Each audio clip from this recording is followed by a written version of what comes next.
You've seen those days in the life videos from real estate investors waking up at 5 a.m., grinding through back-to-back meetings, inspecting properties in the blazing heat and hustling until midnight. It's exhausting just watching them. But what if I told you that our typical day as land investors looks nothing like that? In fact, most people are shocked when they see how little time we actually spend working on our business. There's one thing about land investing that flashy real estate gurus don't want you to discover. The most profitable land business is often the most boring one. And in today's episode, we are giving you unfiltered, behind the scenes look at what our days look like and why the simplicity of this business model is precisely what makes it so powerful for creating true financial and time freedom. It's nightcap time. For those of you who don't know, I'm Mark Podolsky, also known as the Land Geek. I am joined tonight, as always, as we drink our various libations with John, handsome Rob Burnett. John, good seeing you, brother. How are you? Good to be seen. Good. I like that we've got hats on the bottom today. Yesterday was hats on the top. So it's great. It's a good switch up. I love it. We've got the Zen Master. Read the mailing. Read out the marketing. Mike Zano. Mike, how are you? Good. I might sound funny, got a little allergies going on, but nothing hot water and whiskey can't handle. Nothing like a little hot water, whiskey, and a little nightcap shame that won't won't knock those allergies right away, as we just relentlessly make fun of it. And then, of course, last but not least, dude, buddy, the nightcap OG, Scott Bossman. Scott, how are you? I'm great. My bourbon also has a function tonight. It's snowing sideways here in Wisconsin, so it's keeping me warm. Yeah, I was just talking to Scott, like, why? Why are you there? You know, the whole point of this life is freedom. He can live wherever he wants, work wherever he wants, with whomever he wants, and he chooses this. Builds a lot of character. He's just there for the cheese. That's right. Cheese and beer. Cheese and beer. So, which is a perfect segue into the day in the life of a land investor. So, John, what does the real life look like for you? What does a day look like as a land investor? I mean, it doesn't involve a crazy amount of land investing.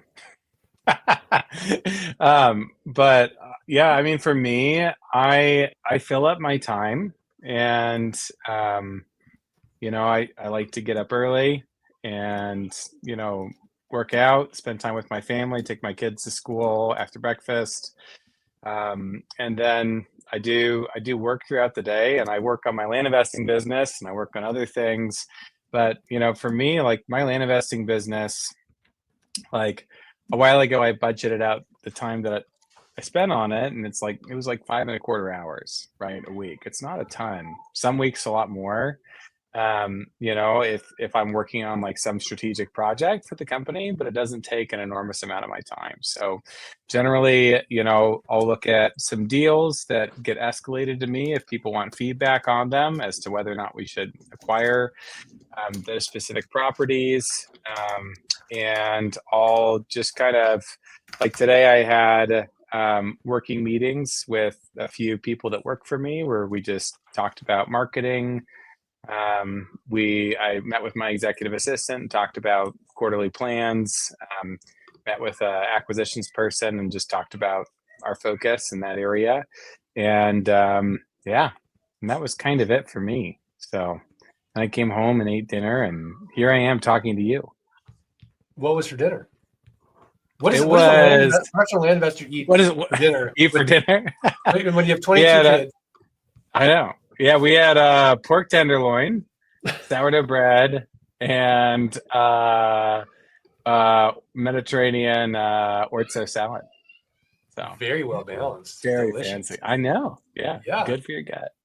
It's good for your gut. And when you're making that kind of passive income and you have all that time freedom, I think food tastes better. Would you agree? I would agree. Yeah. Yeah. How many times have in the old days, you work a long day and you come home and you're too exhausted even to eat. And like you're not even enjoying the food because you're so tired. Have you ever experienced any of that? Yeah, I mean, I've definitely experienced it, and it's, you know, it's weird. Like I hit, maybe, I don't know, maybe this is a little bit of a tangent, but I hit a point where I had a ton of time freedom, and then I ended up moving the opposite direction. I'm like, I actually really I want to fill up my time. So I just want to fill it up on my time, fill up my time on my terms, right? I want the flexibility, and so I like coming home after working hard, but I like to not have to, right? Like Right. I want to, Right. yeah. So Yeah, and I think that's the key is that you're choosing it. You want to do it and you don't have to do it. And yeah, I'm the same way. Like I love my work. And there are hard days, but those days I chose. And if I choose to opt out, I can do that too. And it's nice having that total freedom, if you will. I think what happens is we end up kind of not choosing, and we get on this path that we didn't even know we chose because you talk to somebody else and they're like, oh yeah, I'm doing this and this, and they're grinding and they're hustling. You're like, oh yeah, that I want to do that too. And then you're like, you step back like, I didn't want to do that. I was just copying that person. And you realize like you don't even want to do that. But I'd love to know what a day in the life of the Zen master's like. I mean, we should play the game. Like, let's guess, right? Like let's play a game. So John, how do you assume Mike starts his day? I think Mike gets up at like 4 a.m. and like hops straight into the ice bath. Okay, 4 a.m, ice bath. Scott, what do you think? What I think Mike does, I'm thinking about 7:30 in the morning. Gets up and has a nice hot tea made for him by his beautiful wife Laura. She even lays his socks out for him in the morning. So nice of her. And then I'm thinking a nice little walk in the neighborhood, followed by jujitsu a little later in the morning. Followed by, I don't know, little light lunch at home. Little land work in the afternoon, family time later. Like that's it. Like Mike does an hour work a day, unless he's at the fire station, which Yeah, be I mean, longer, I was gonna guess something similar. I was gonna guess breakfast with Laura, then jujitsu, then to because it's a tough workout, then the ice bath, and yeah. then go visit family, spend time with some family, and then you're like, oh yeah, I should probably notarize a deed. Yeah. Right. Well, he probably doesn't. He probably has his virtual system of limited power of attorney. He probably doesn't even do that anymore. I don't know. Maybe he does some kind of work and feels productive. I need to meet this guy. Yeah, and then it's like, oh, are we gonna have kibbe tonight or Italian?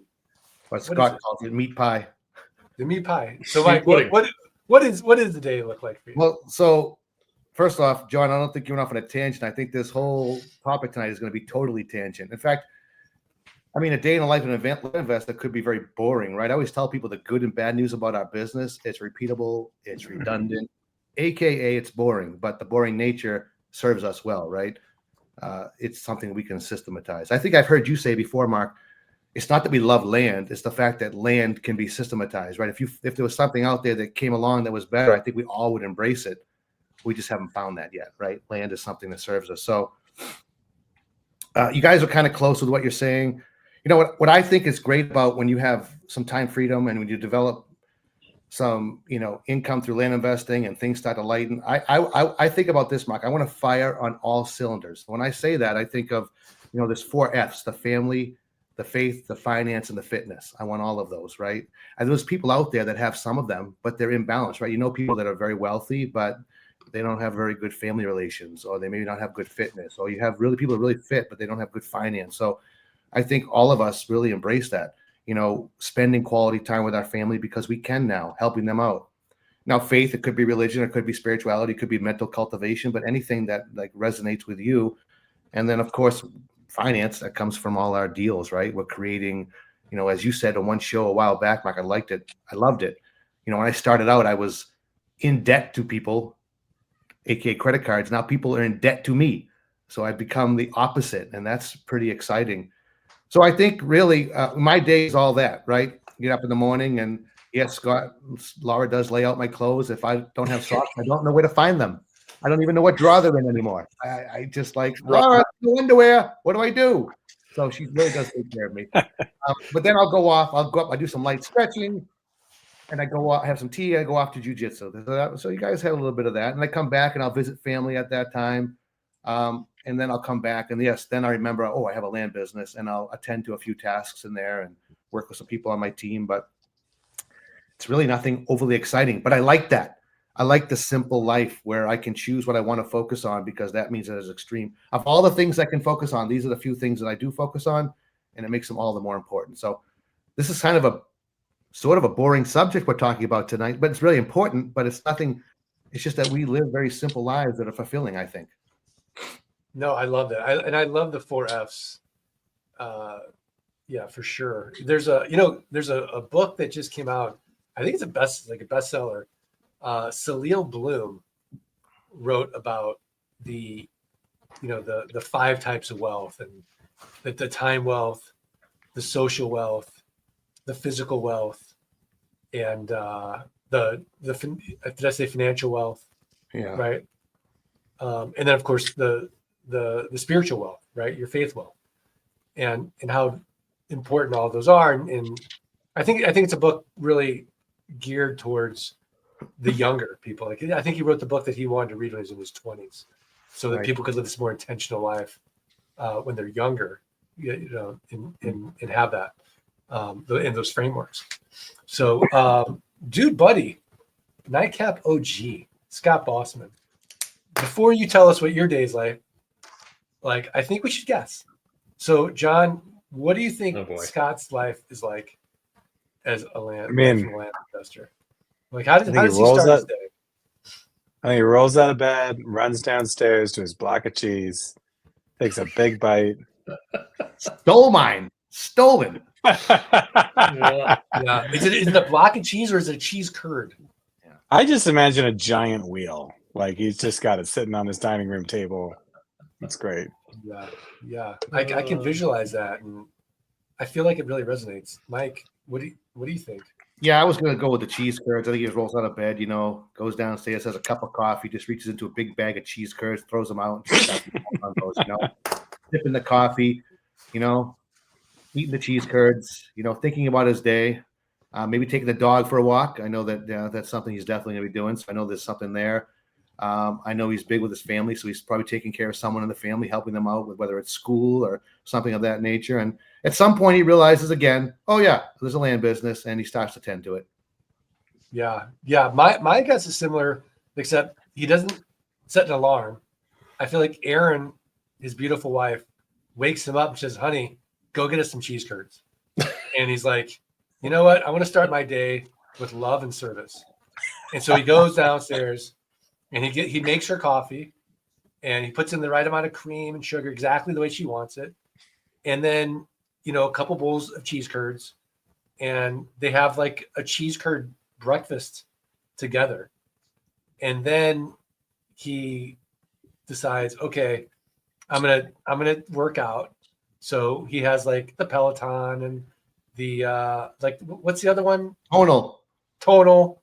And he's like, oh, it's a tonal day. And he picks out his perfect instructor that he likes. And so he's got the perfect instructor, and he's like this great workout. And then I don't think he needs to do a cold plunge, because he can just step outside. So maybe he'll just step outside, get a little cold, take a shower, and then kind of start his day. I could see him sliding with his flip flops and his sweat-cedo out to the mailbox while his neighbors wonder, what is this guy? Slide, sweat-cedo. Right. Coffee in one hand, cheese curds together. Doesn't know which one to put down to get the mail. Cheese curds, coffee, cheese. Grabs the mail, sticks under his arm, slides back into the house. The neighbors are like, "Who is this guy?" I know, and you know the neighbors are all whispering like, "Is Scott a drug dealer? Like, what are the Bosmans doing? He's walking around in sweat-cedo, and it doesn't look like he works at all. And they're living this incredible life." Okay. I think we've got some latecomers that miss that Scott is from Wisconsin. They're like, why are we all talking about cheese? Yeah. I've done this between cheese curds and land. Because land provides you the freedom, the flexibility to literally ingest as many cheese curds as you want on a daily basis.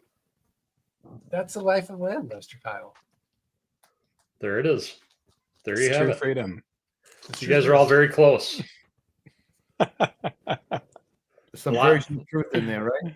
There's a version of truth in there. Yes, for sure. I would say that my day is a combination of many of those things.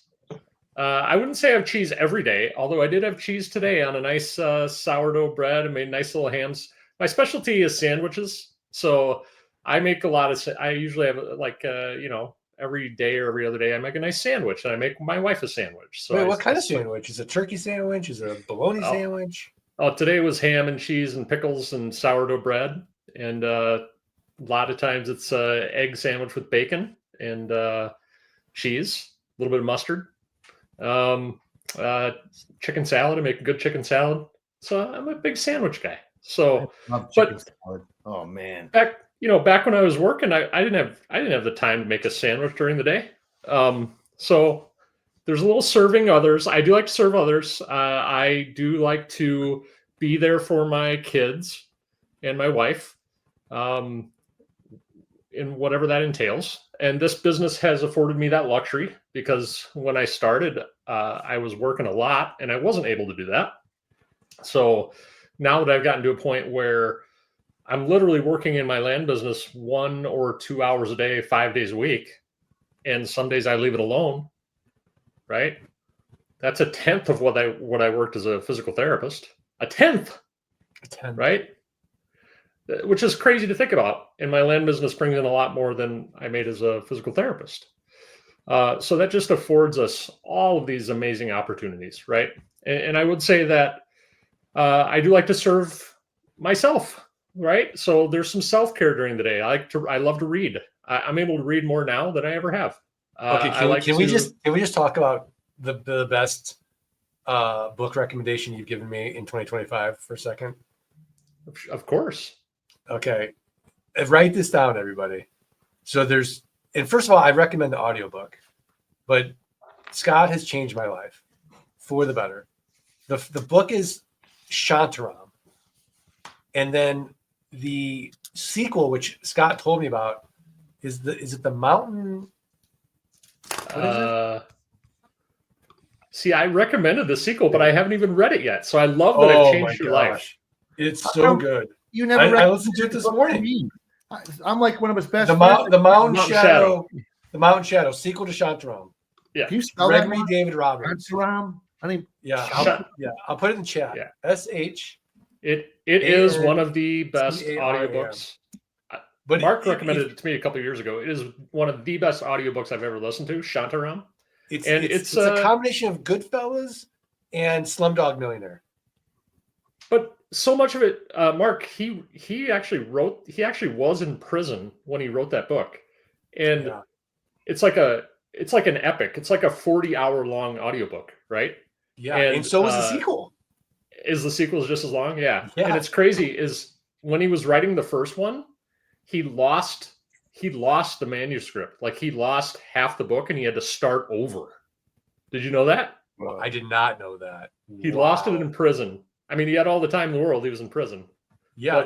Apple made a series of it. It's on Apple TV too. It's not nearly as good as the book. But the sequel is as good as the original, or 53 hours. It's worth going to the sequel. It's really well done. For 53 sure. hours. I don't know if it's as good, Wow. right? Like usually, unless you're Godfather 2, the sequel's never as good, right? Right. But Mm. it's really good. I'm about to buy it with one of Laura's credits. She's not going to like you right now, Scott, because I'm going to steal a credit and I'm going to She's buy fine. it. Should be all right. Yeah. But anyways, I'm sorry I interrupted. So you like to read? What are you reading right now? Right now, I'm actually reading a classic, East of Eden, which I hadn't read yet. Oh, Steinbeck. It's so I love that book. So, By the way, Dave Parmalee is the one that put me onto that book. and so he shout actually out to recommended Dave. it to me as well. And then Yeah. for an entrepreneurial book, I'm reading Hidden Potential by Adam Grant. So I usually read like one fun book and one entrepreneurial book. And then I take care of myself. I like to exercise. So usually every day I'm either getting on the Peloton or doing the tonal, like you mentioned, or walking the dog. And yeah, it's like, can life be any better? And then I work, I'm literally down to half day a week as a physical therapist. They want me more, but I'm like, I'm good. So half day a week, I get to go work with the geriatric population, which is the most fun population to me and always has been. So I go spend a little time with them every Thursday morning. Okay, what is your best tip for us to age well, and so that we don't end up in your office? Ooh, that's a very one tip. What? Okay, it's your top 5 tips. Oh, top 5 tips. Well, you need to do some resistance training because some resistance training leads to greater bone density. So then you're going to have less risk for fractures, compression fractures, osteoarthritis, all that stuff. So some resistance training for sure. Daily walking for sure. Something to challenge your balance and agility. So yoga is good for balance. Tai Chi, that type of thing is good for balance. Even standing on one leg and, like, do you know the old man test for balance? You should be able to stand on one leg and put your sock and shoe on the other leg. And that means that you're at a very low risk of falls. So that's a good way to test you. It's a good way for you folks to test how good your balance is tomorrow. Can you stand on one leg and put your sock and shoe on the other leg? And if you can't, you're at a high risk of falls. So then you want to figure out, how do we make our balance better so that we're at less risk of falls? So that's number 3. Number 4, if you're sitting, you need to do some postural exercises. So look up chin tucks and look up like lumbar extension exercises. Chin tuck is like this. Wait, what is it? Like this. Like this? Straight back. Yep. We've really gone off the rails on the life of a land investor. We sure did. It's all But, valuable. you asked. No, but I think it's all really valuable. And yeah, as D. Ruiz says, drink lots of water. That'd probably be my fifth tip. Drink lots of water. Resistance training, walking, balance, be able to stand on one leg and put your sock and shoe on. Postural exercises. Postural exercise. And water. Yeah. I'm 3 out of 5. Mm-hmm. I'd say. John, what about you? What about me? Yeah. For my tips for not coming to see Scott. Yeah. I mean, no. Are you doing those things? I am doing some of those things more. I have back issues, I think largely from bad posture habits, and then also from lugging children around in various improper positions. There was one time, last time I went, I like threw my back out really bad. It was from hugging my daughter. And you're gonna throw your back out though. I know That's the way to do it. It's the sweetest way to throw it out. Yeah. That's true. So, yeah, but it still hurt. Yeah. Thank you, Jim Myers, by the way. That really means so much to me. Thank you. I appreciate it. Do you guys want to guess what the day in the life of me for me? Oh, I think we should. Yeah. Yeah, Sure. let's play the game. Handsome Rob, you want to start? Let's see. So I think Mark rolls out of bed.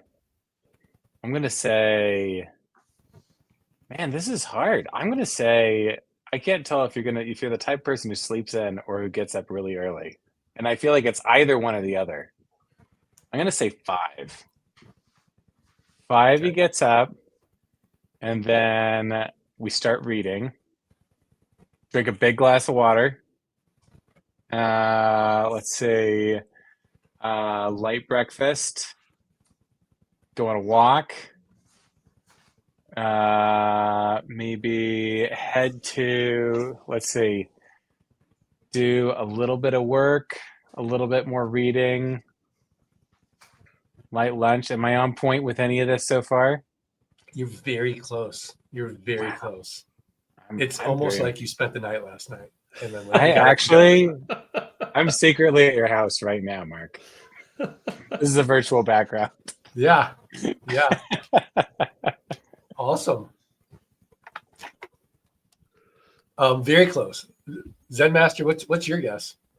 I'd say about 6 o'clock, you roll out of bed and then go into the closet, shut the door, and sit in the dock for about 4 hours. Darkness, mini darkness retreat. I know Okay.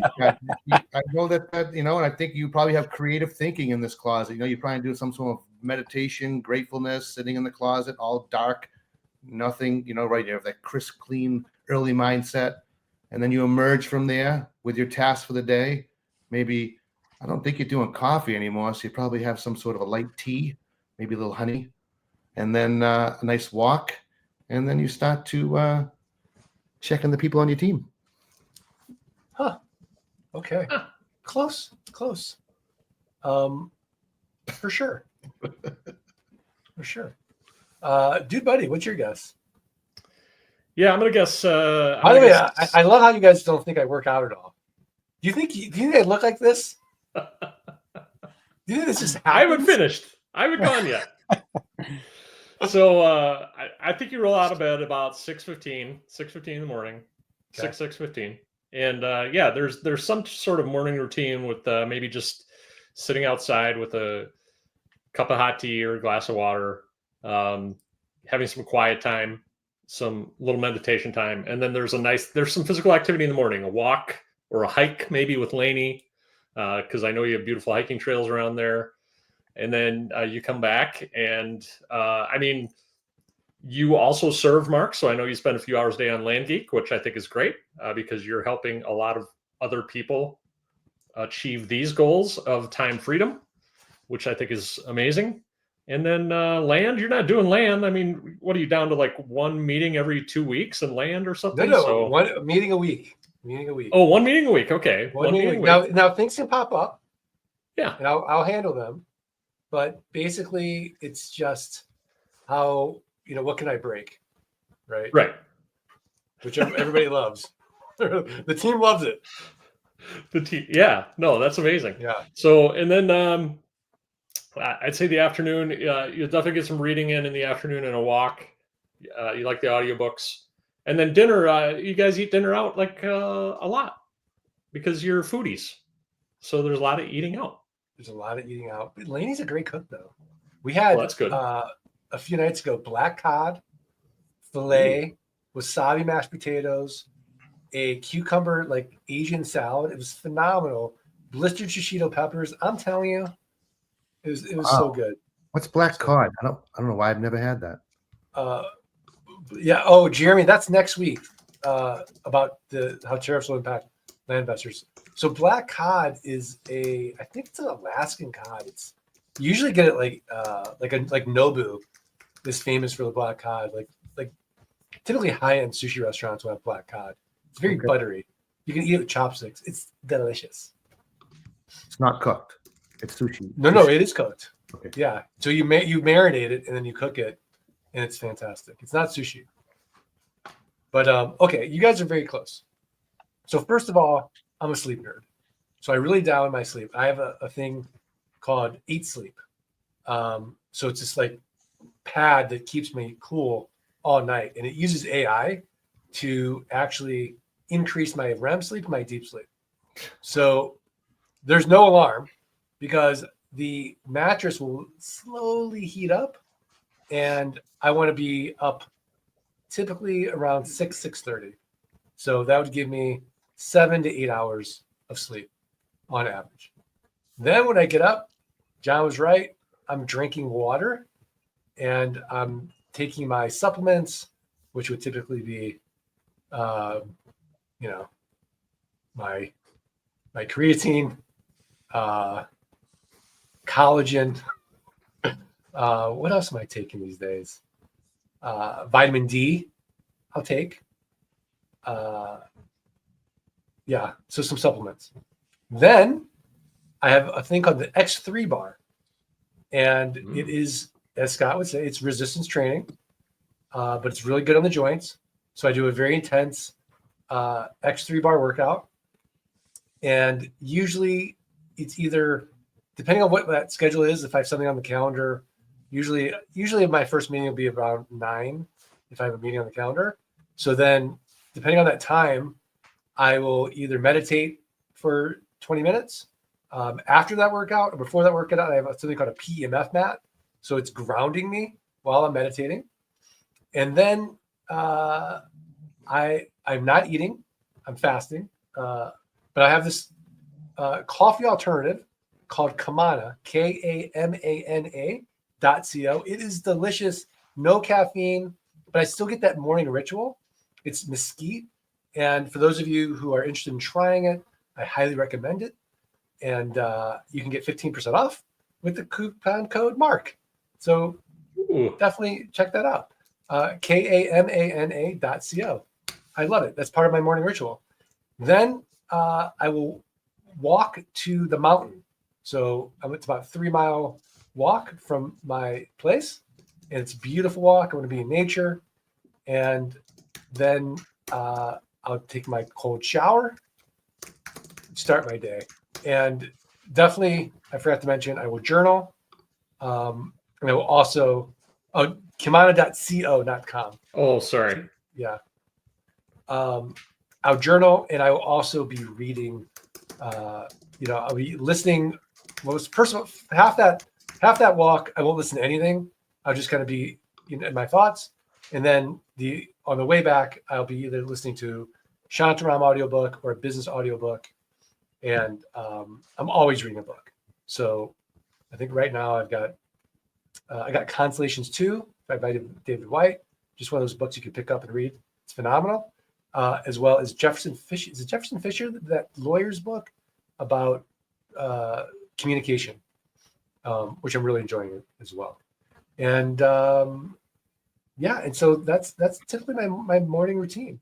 What's this pad called? You kind of skipped over that. You sleep on? Oh, I have to give you the brand. It's a PEMF mat.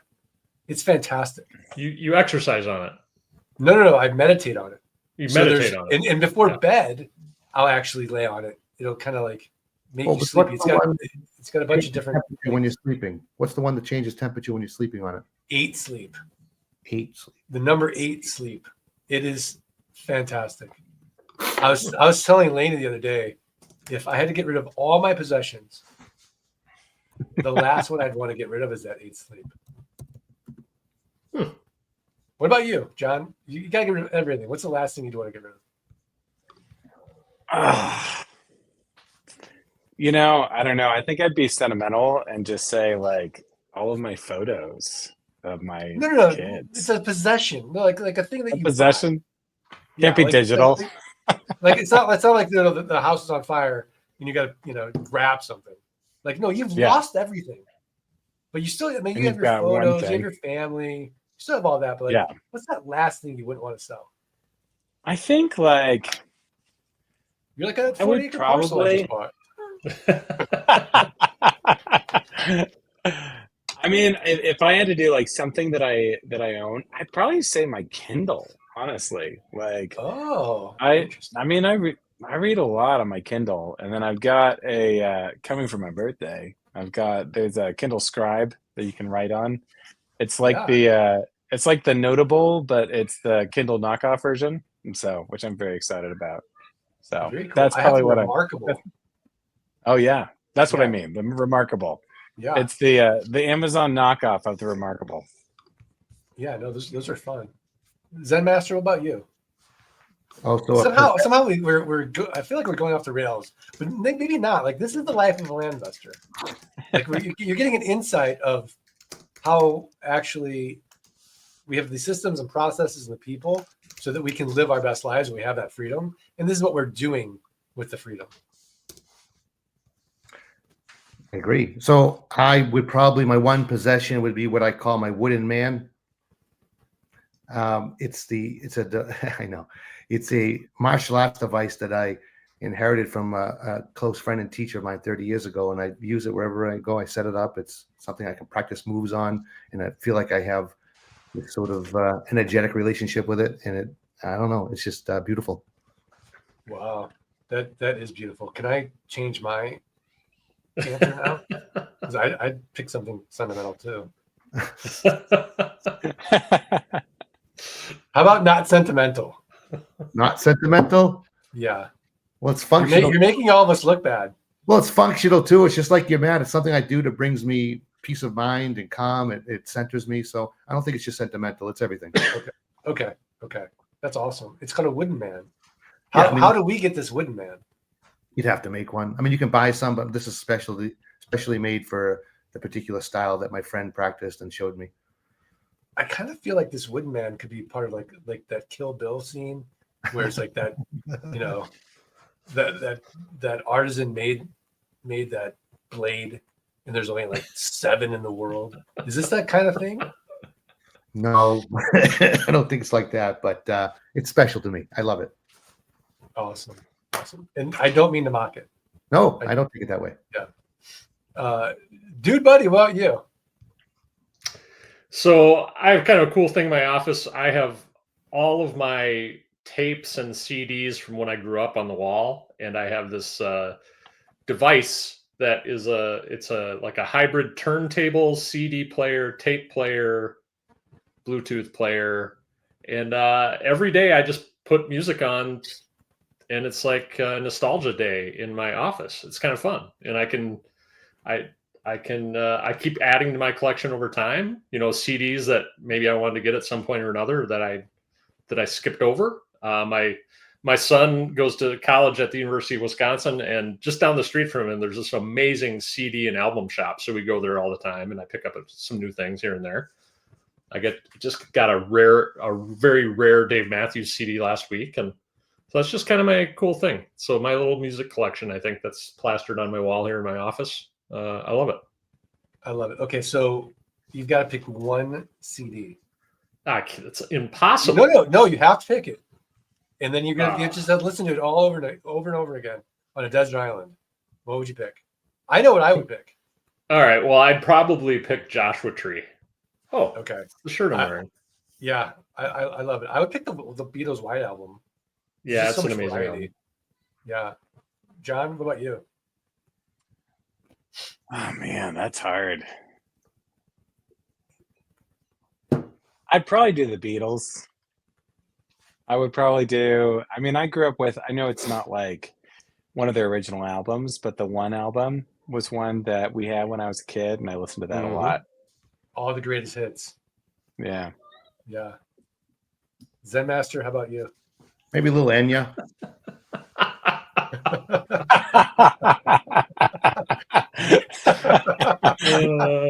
You know Enya, right? Yeah, we do. That's why we're laughing. Mike.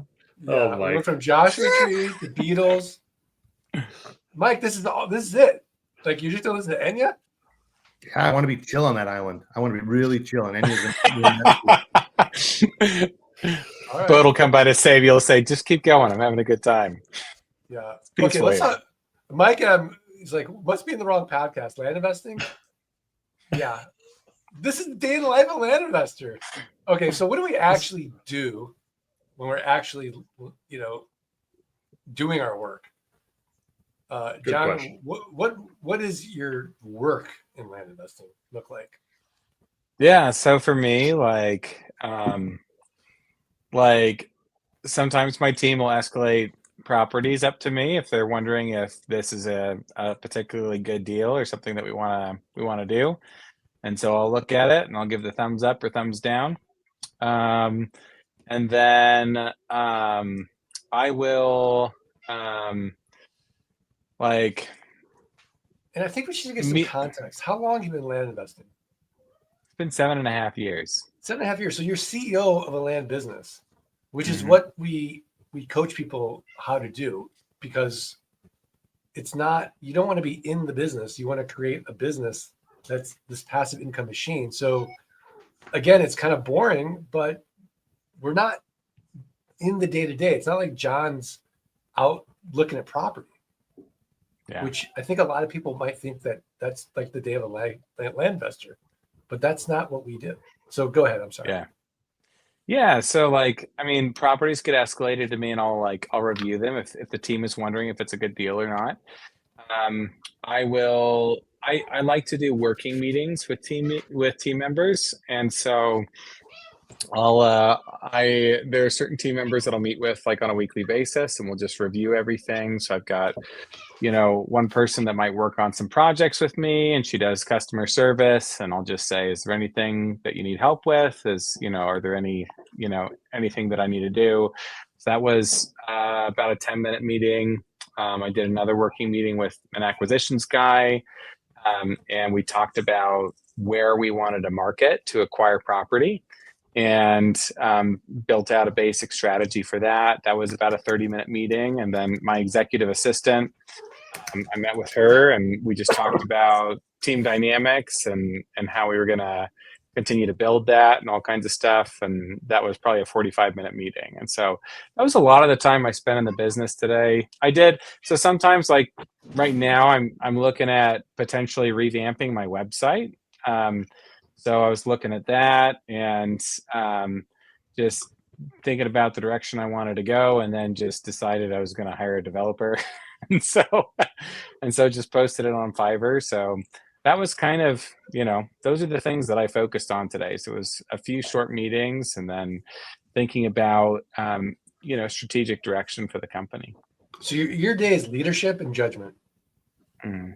basically, Yeah. which is what a CEO does. Mike, how about you? Yeah, it's similar vein. I think, you check in your team, see if they need anything, something. Are you okay? Is there anything you need? Anything I can do to support you? But also something, you said earlier about working on and not in the business, but we always talk about you can retain the things that you do enjoy. There's no rule that says you have to outsource everything, delegate everything. For me, I love deal evaluation. I just love seeing the deals. It's perhaps if I wasn't land investing, I'd be scratching tickets. I just like that, that thrill of seeing the new deal coming in and looking at the numbers. So that's where I'd spend my time if I would have spent, when I do spend time, just looking at deals, deal evaluation. But again, supporting and making sure that they have everything they need. And, then there's always refining, something we always talk about, looking at your swim lanes, looking at your processes, looking at your workflows. Is there a way that they can be improved? Asking the people that work for you, is there a way that we could do this better? Do you have any suggestions? Being open to that. Yeah, I mean, again, a lot of leadership is your day, and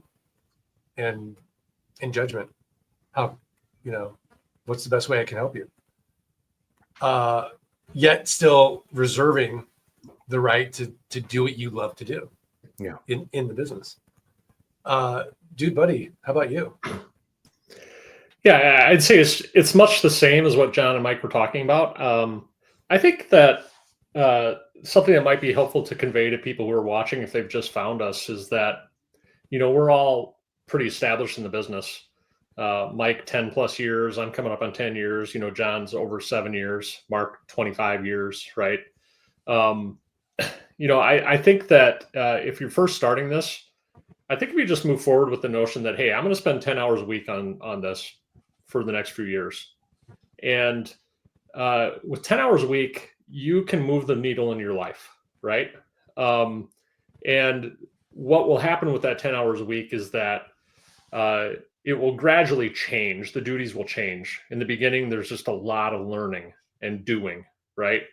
And then after you've learned, you know, we have a great program called Flight School, which I believe teaches you probably 80% of what you need to know in the business, and the remaining 20% you learn with time and repetition. So after you get through the learning phase, then you will continue to learn a little bit more, but it's about 80% doing, 20% learning at that point. And then you just continue forward at that pace, right? So if you can just commit 10 hours a week for the next 3 to 5 years and do now what most people won't do, Zig Ziglar, right? You're going to change your life. And if you can just continue forward at 10 hours a week in this business, which is what I do now, 5 to 10 hours a week. What do?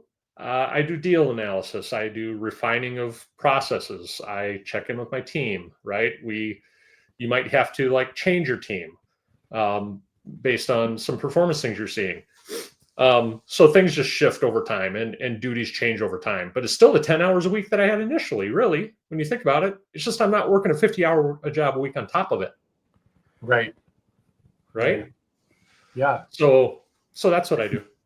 So that's the day in the life of a land investor. I'm more at the chairman stage now as opposed to CEO. And so I'm just kind of looking at the numbers and looking at other various strategies and checking it in that way. But I've been doing it for 25 years. It didn't start that way.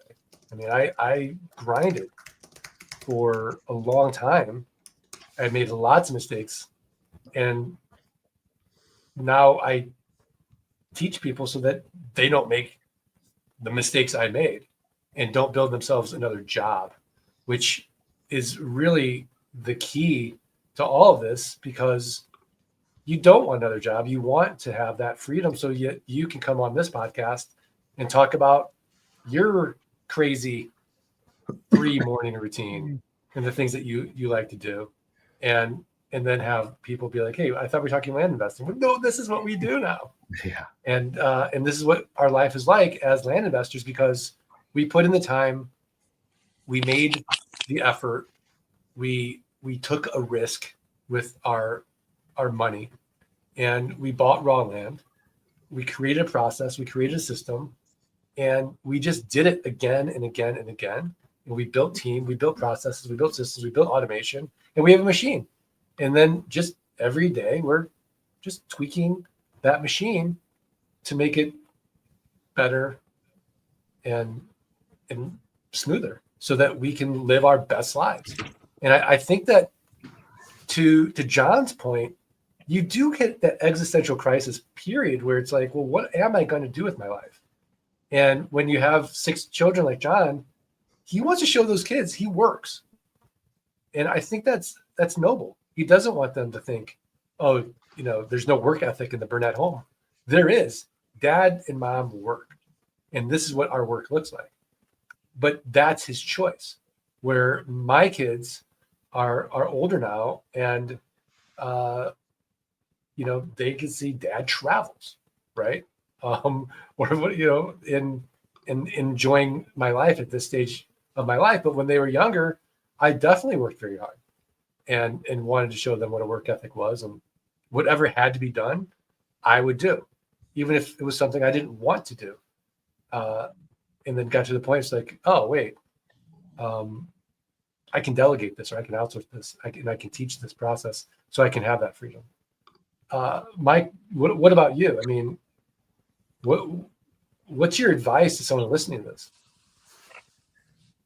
Well, something that was coming up as you were all talking is, we're talking about what we do, but how about what we don't do? We don't micromanage. I think that was something that's kept from all the discussions we're having here.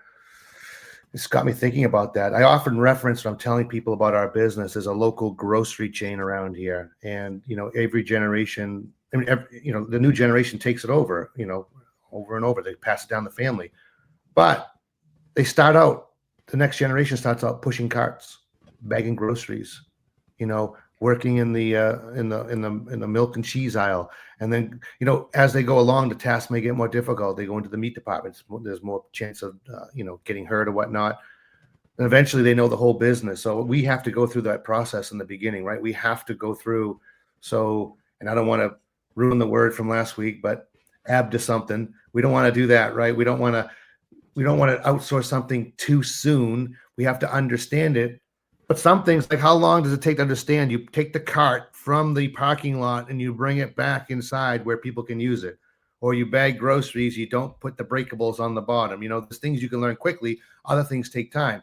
But you won't see the manager at the very end when he finally gets to that position coming down and showing the kid how to, grab the cart. You're doing the cart wrong. Oh, bagging the. You don't see that because they're not micromanaging. They have already trained these people into these positions. So I was just thinking that as we were going around talking about what we do, but I was saying, well, what don't we do? Yeah, we don't micromanage. We allow them to fall into the position. We allow them to blossom and make recommendations and to excel. Yeah, we don't do everything. We really focus on what we do best.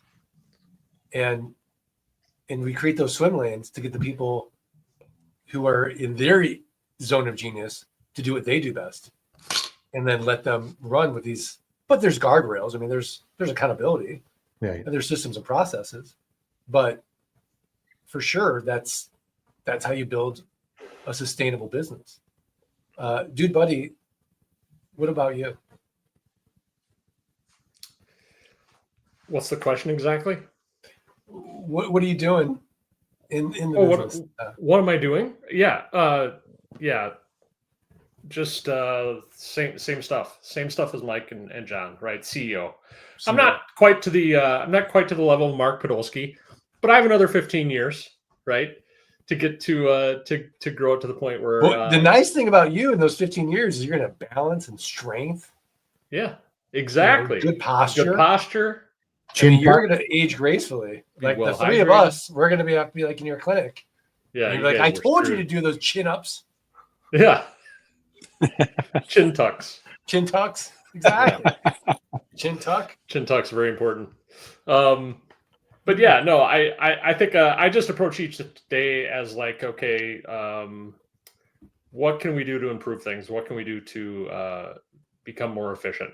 And there's been a little bit of a shift also in, I guess, my mindset regarding the business. Initially, I was in it for me and my family. Now I'm in it for like, we actually have a nice team like over in the Philippines, right? And it feels good to be able to give folks work and to see the things that they do to help us. I don't know. It's rewarding, right? I know you know that, Mark.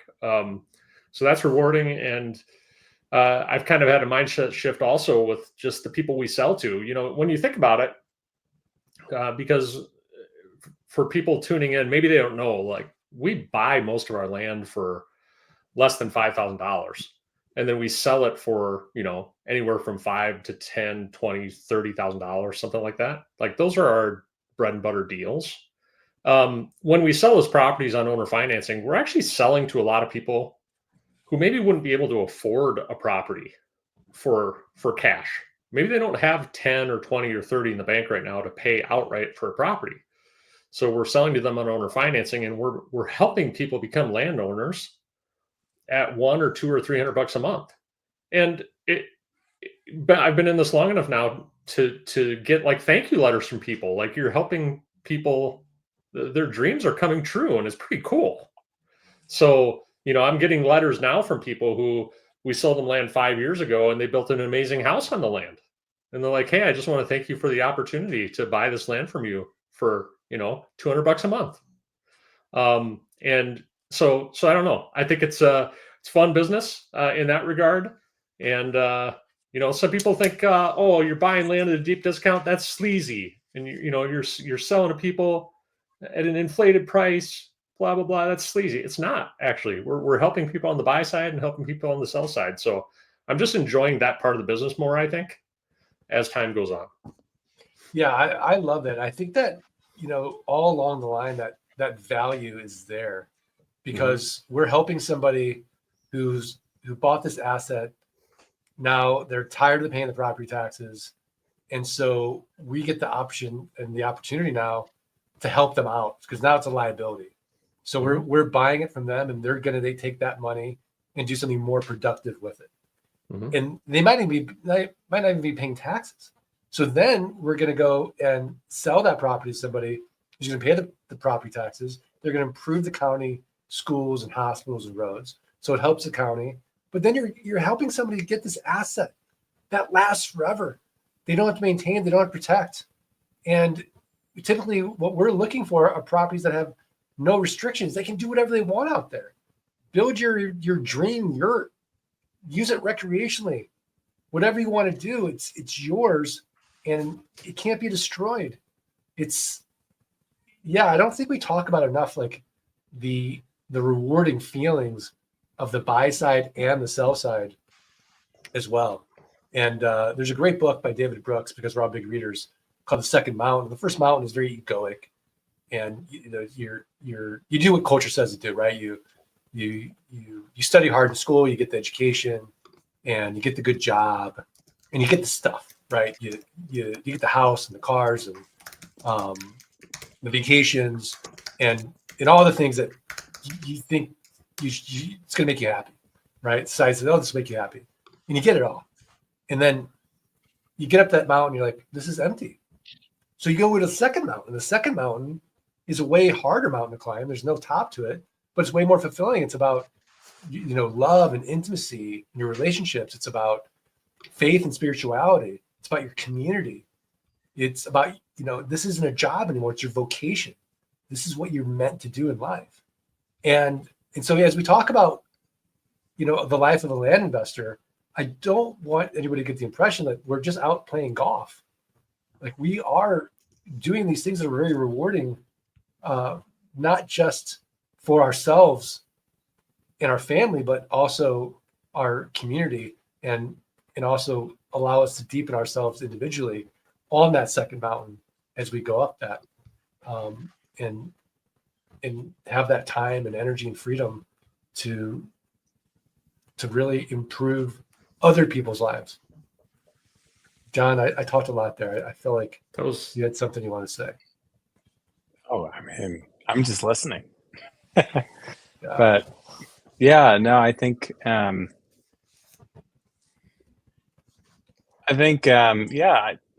don't know, just having been in this business for 7 years, there's definitely been transitional points, and having been in the grind, and like the life of a land investor for me looks very different in different seasons. I think what Scott said is really true, which is that you spend 5 to 10 hours in the business, and that kind of follows you, right? And so for me, like, it's still the same thing. It's still 5 to 10 hours. But I do remember pivotal transition points. Like, when I quit my job, I remember sitting down with Valerie, and we took out my computer and we recorded a video of just talking about what life was like. Just want to remember, right? Wow, that's awesome. We wanted to remember. Yeah. And I just saw it the other day. But it's just crazy. It's crazy, the life we have right now, right? Crazy in a number of ways. 6 kids is crazy, but it is, it's wonderful. It's wonderful to have freedom and to be able to focus on the things you want and to just fill up your life. And there's something freeing about having the ability to work on what you want, right? So not doing something because you have to, but because you want to, right? And you can create some awesome things when you have that level of freedom in your life. And so it's really exciting. Yeah, it's beautiful. I'm getting goosies thinking about that video. What a great idea. It's a great idea. I'm going to do that tonight. I know. I think it's really, Did they look back a year from now and then make another video? I think that's really a cool idea. Zen-Master, do you want to land this plane? Well, that was great, by the way, John. I something Scott said. I think a lot of times people think, well, who are you buying this from? Are you taking advantage of them? This and all that. And I think one thing I tell people to help them frame this whole business to make it really just palpable is that we all have items, whether or not, in my garage, I got a bike or something here that I bought years ago. Maybe I paid $400 for it, but if someone came today and said, I'll give you $100 for it, I'd be like, take it. And do I care if they made $200 with it? No, I'm done. I'm emotionally detached from that. I don't want it. This land is no different. These people don't live near the land. They're emotionally detached. They don't want it anymore. We come along, we do solve the problem. And so I think when you frame it that way, this is just an asset. It's just like buying that bike from somebody or that something that they just don't use anymore and they're not attached to it. And we provide a solution. So in no way, shape, or form are we taking advantage of them. We're just helping them out. And then, like you said, we flip over and help the next person. We're truly in the middle of two dreams, right? We had someone who had a dream years ago. They bought the property for a very specific reason. And maybe they did use it for that reason. Maybe they did go camp with their kids and use it, but then the kids grew up and then the property is sitting there and it's like you said, taxes are accumulating and whatnot. They're done with it. We come and we rescue that property from them.